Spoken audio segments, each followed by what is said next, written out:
warahmatullahi wabarakatuh. Perkenalkan, nama saya Rika. Saya dari kelas 2 MPIB. Pada video kali ini saya akan membahas materi-materi mengenai manajemen peserta didik. Video ini dibuat untuk memenuhi tugas mid semester pada mata kuliah manajemen peserta didik. Baiklah, masuk materi pertama, yaitu konsep dasar pendidikan. Secara etimologi atau bahasa, manajemen artinya mengurusi, mengelola, mengatur, dan menjalankan. Sedangkan secara istilah, manajemen adalah proses pengkoordinasian dan pengintegrasian semua sumber baik manusia, fasilitas, maupun sumber daya teknikal lain untuk mencapai aneka tujuan khusus yang telah ditetapkan.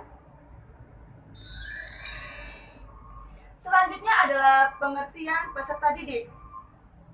Menurut Undang-Undang Nomor 20 Tahun 2003 tentang Sisdiknas, peserta didik adalah anggota masyarakat yang berusaha mengembangkan dirinya melalui proses pendidikan pada jalur jenjang dan jenis pendidikan tertentu.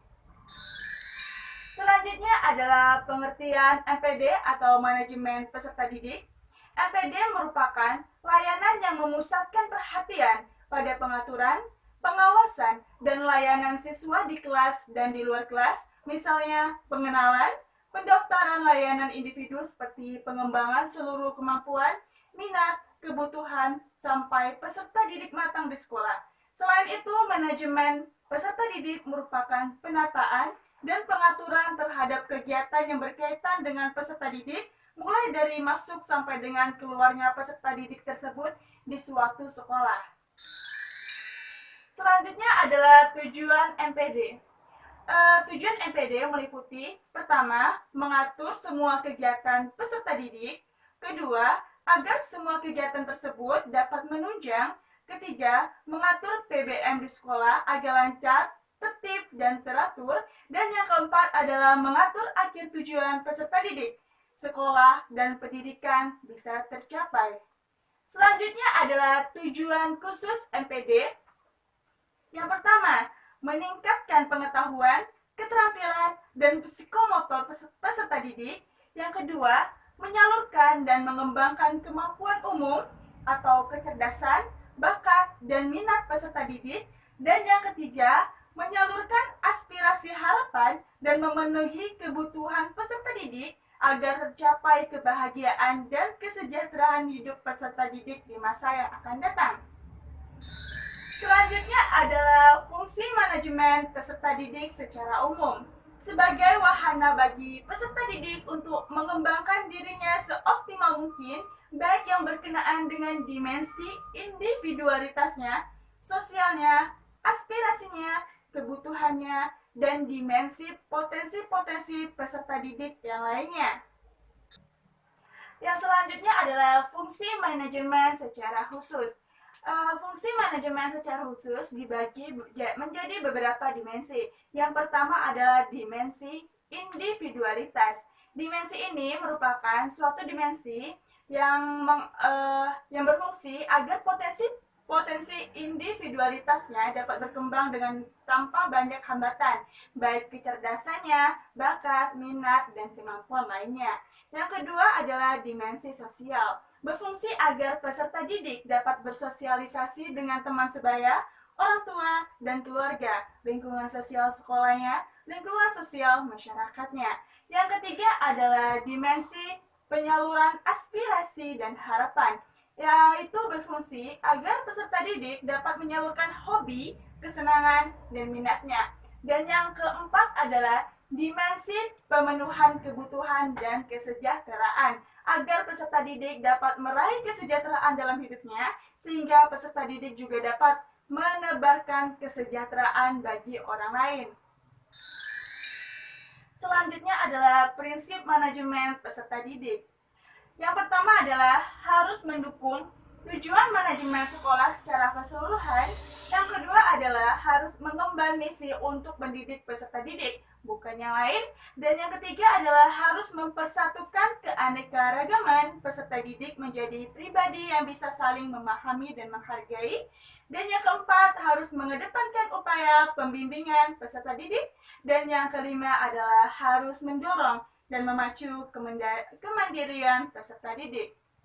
Dan selanjutnya adalah ruang lingkup MPD. Ruang lingkup MPD meliputi yang pertama, perencanaan peserta didik, yang kedua, penerimaan peserta didik, yang ketiga, orientasi peserta didik baru, yang keempat, mengatur kehadiran dan ketidakhadiran peserta didik, yang kelima, mengatur pengelompokan peserta didik, yang keenam, mengatur evaluasi peserta didik, yang ketujuh, mengatur kenaikan tingkat peserta didik, yang kedelapan, mengatur peserta didik yang mutasi dan drop out, dan yang terakhir ada mengatur kode etik, pengadilan, dan peningkatan disiplin peserta didik. Selanjutnya adalah materi yang kedua, yaitu mengenai manajemen perencanaan peserta didik. Dalam perencanaan ini terbagi menjadi beberapa bagian.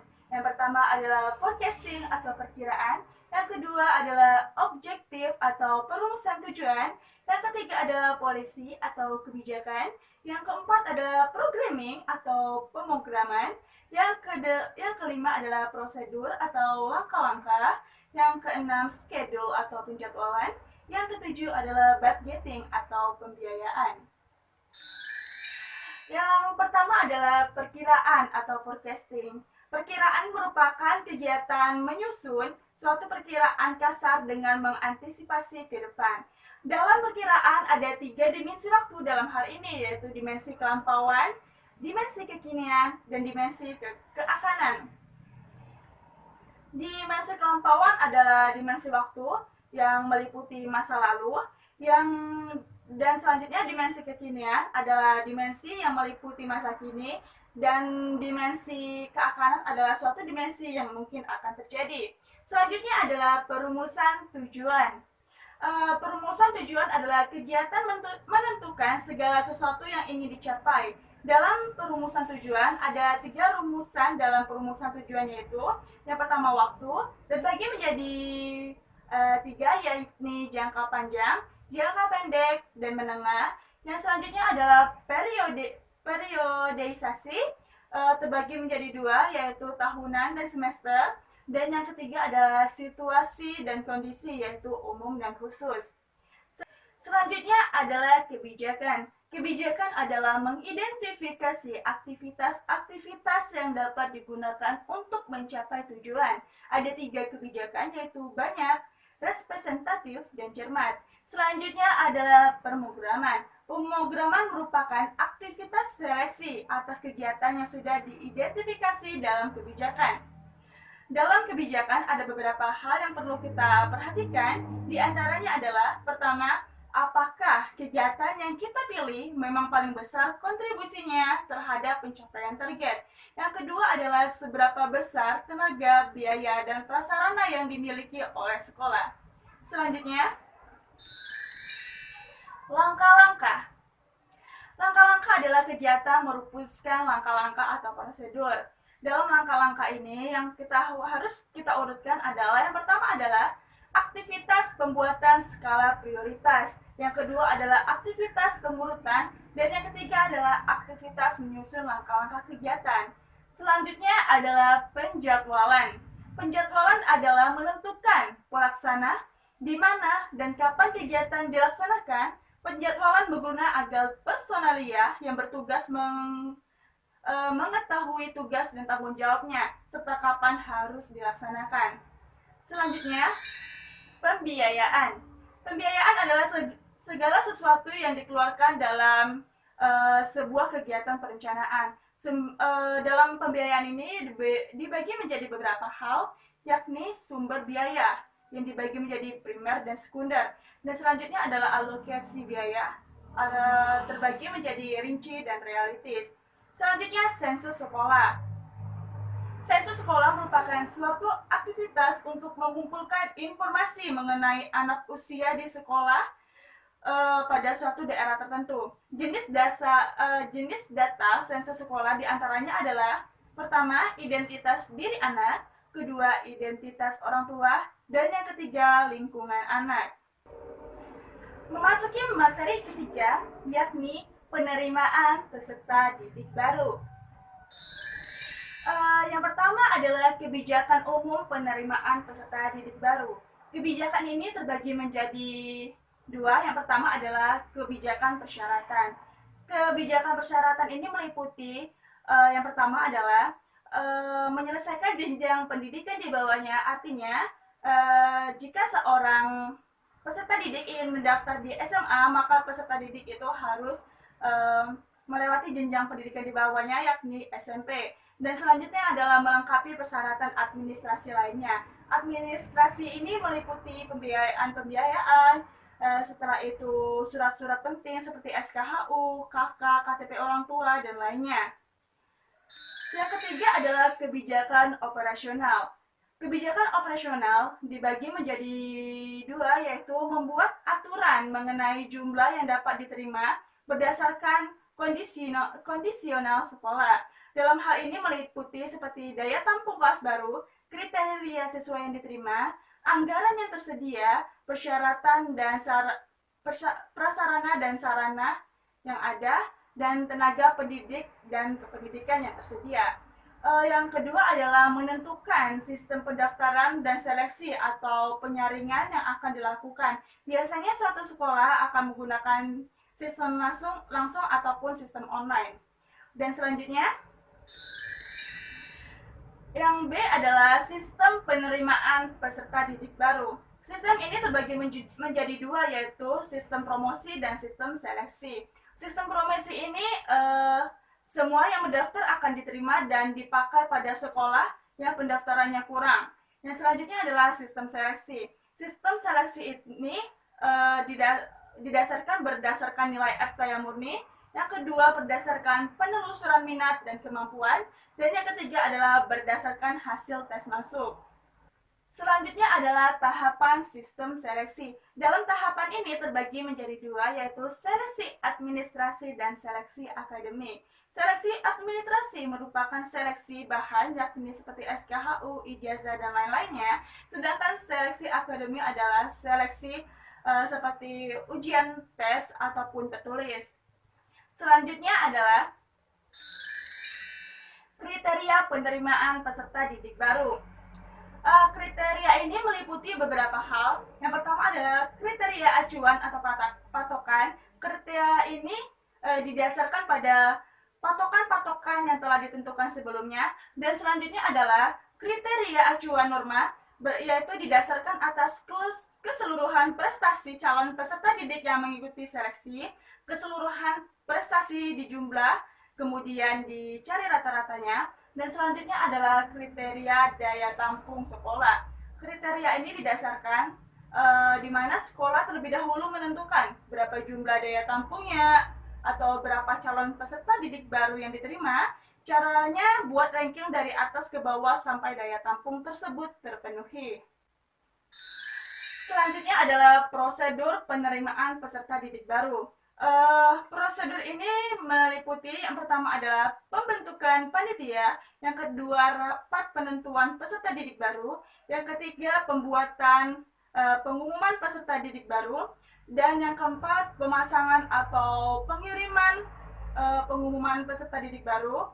Yang selanjutnya adalah pendaftaran peserta didik baru, dan selanjutnya adalah seleksi peserta didik baru, kemudian rapat penentuan peserta didik yang diterima, kemudian pengumuman peserta didik yang diterima, dan yang terakhir adalah pendaftaran ulang peserta didik baru.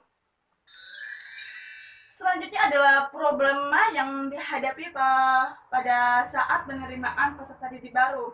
Yang pertama adalah adanya peserta didik yang hasil tes jumlah D6 dan kecakapannya sama, dan mereka sama-sama berada pada batas bawah penerimaan guna menentukan peserta didik mana yang diterima.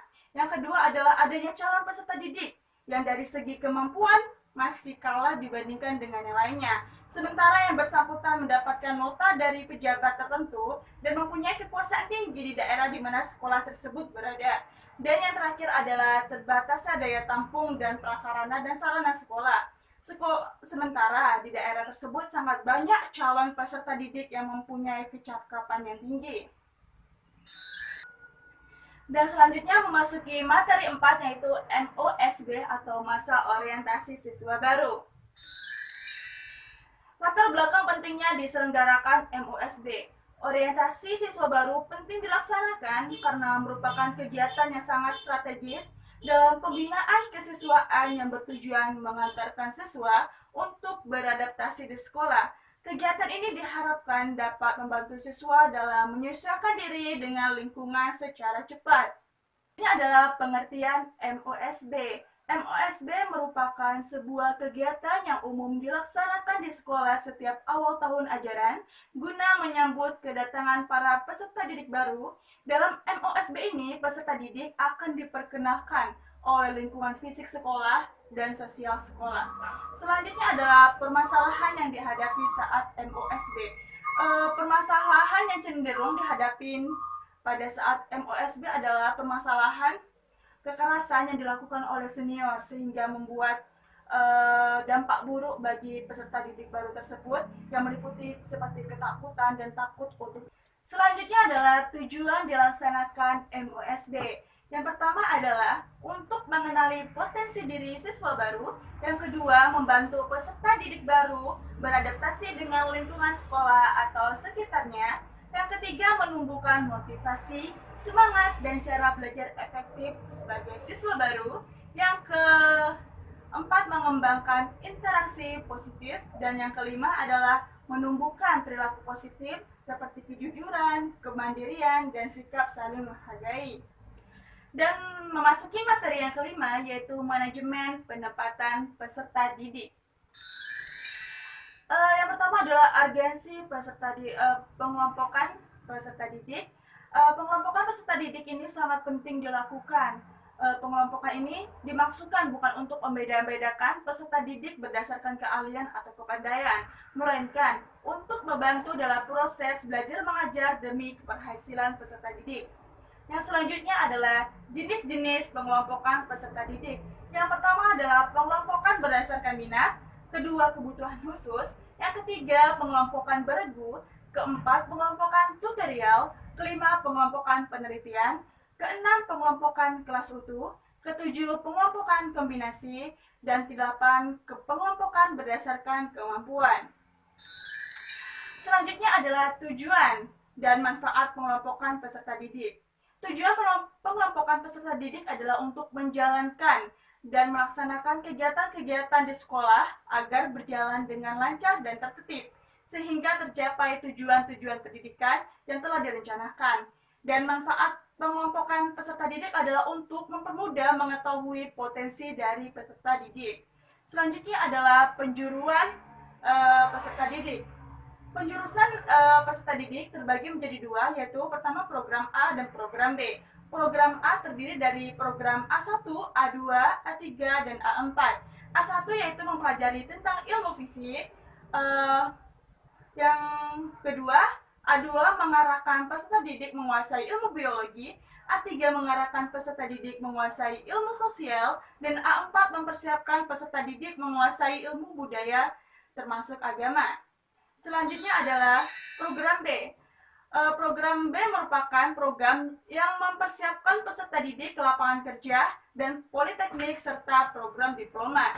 Dalam program B ini meliputi beberapa program, yakni program-program di bidang teknologi industri, kedua program-program di bidang komputer, ketiga program-program di bidang pertanian dan kehutanan, keempat program di bidang jasa, kelima program di bidang kesejahteraan keluarga, keenam adalah program di bidang maritim, ketujuh adalah program di bidang budaya, dan kedelapan adalah program di bidang agama.